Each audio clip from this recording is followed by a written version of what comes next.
For today's video mga kabyokoneras, narito ang latest sa mundo ng beauty pageant. Spotted na naman uli ang ating mga nagagandahang kandidata ng Miss Universe Philippines 2025 Day 5 activity during Wendy's sponsor shoot and contract signing.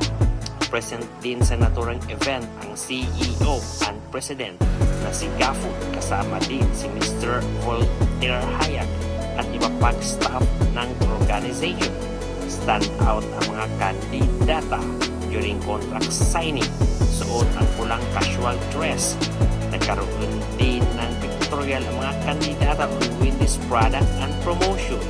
Bago pansin ang mga veterans na si Iliana Aduana, Winwin Marquez at Tessa Manalo, Catriona Liegado, Chelsea Fernandez at hindi din papahuli ang mga newbies candidate. Angat ang kanilang ganda ang Miss Laguna, Miss Baguio, Miss Tacloban, Miss Aklan, Miss Tugigaraw at iba pang kandidata. Narito ating panoorin.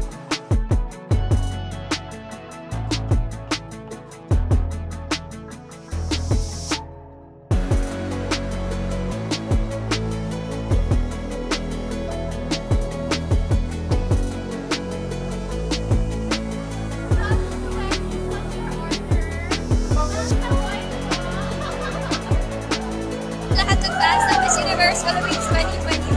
Hello! Hello po, kumusta?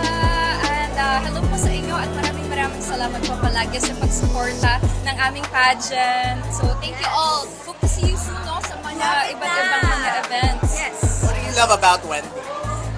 Me, personally, the burgers, the carbs. But what I love the most is they also have different variety of salads, which is pwede kang pagpilian kung anong pwede mong kainin. Pero sa akin kasi importante ang carbs. I need the energy for the day-to-day activities. So, yeah.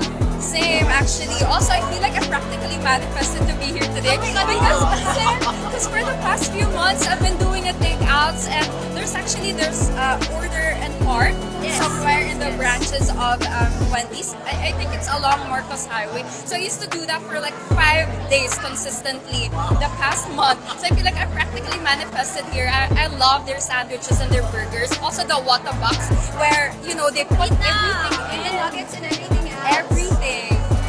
Hindi ko limutan yung Frosties. Everyone Oh, loves and the Frosties as well. Yeah. And the ube meron sila, so I'm excited to try it. Yeah, super sweet.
Bioconeras, don't forget to hit the notification bell para updated kayo lagi sa aming mga bagong videos.